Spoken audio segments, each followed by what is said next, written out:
দিনের নবী জামানায় একজন পেছন থেকে ওনাকে ঢিল ছুঁড়ে মেরেছিল। এক সাহাবী জিজ্ঞাসা করলেন, ইয়া রাসূলুল্লাহ, উনি আপনাকে ঢিল মারলো আর আপনি চলে যাচ্ছেন। বলছে মারুক।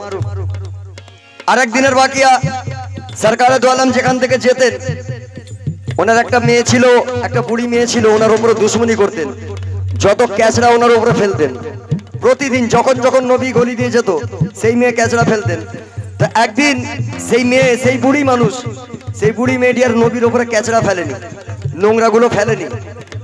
তো নবী ওখান থেকে আস্তে আস্তে সরকার দু আলম, যিনি রহমাতুল লিল আলামিন করে পাঠিয়েছেন আল্লাহ পাক ওনাকে, তো উনি চিন্তা করছেন যে আজকে কি ব্যাপার, আজকে বুড়ি আমার উপরে নোংরা ফেললো না কেন? বুড়ি আমার উপরে হাদিসে কুদসি পেশ করছি আপনাদের সামনে, হাদিসে বুখারী। তো হাদিসে বুখারীতে উল্লেখ আছে, এক সাহাবী জিজ্ঞেস করছেন, ইয়া রাসূলুল্লাহ, আপনি কি ভাবছেন? বলছে আজকে ওই বুড়ি মা আমার উপরে নোংরা ফেলেনি কেন? বলছে হুজুর, আপনার উপরে নোংরা ফেলেনি তো ভালো কথা, ও তো আপনার দুশ্মনী করতো। বলছে না, তুমি বুঝবে না, চলো ওই বুড়ির বাড়িতে আমাকে নিয়ে চলো। ওই বুড়ি কিছুদিন থেকে বিমারে পড়েছিল, বিমারে পড়ে কিন্তু নবীর কথা চিন্তা করছিল যে মোহাম্মদ কখন এখান থেকে যাবে। আমি একবার ওনাকে নিজের মনের হালটা বলবো যে আমার এই পজিশন, আমি বিমারে মানে অসুস্থ অবস্থায় রয়েছি।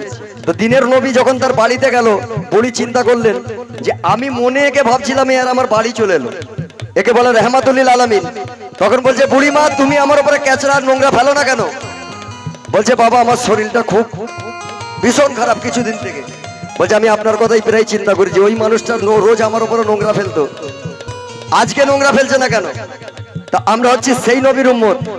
আমার নবীকে কেউ যদি এক ওগল দেখাতো, নবী তার সামনে মাথা নত হয়ে মহাব্বতের কথা বলতো, দুশ্মনীর কথা বলতো না। আমরা হচ্ছি সেই নবীর উম্মত।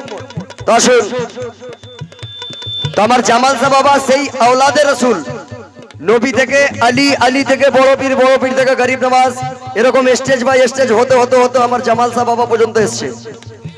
এই হচ্ছে মওলা আলী মুশকিল কুসার ঘর, আবার নবীর ঘর, আমার নবীর খানদান। ওলি আল্লাহ হচ্ছে নবীর খানদান। তা বলে সবাই না, কিছু কিছু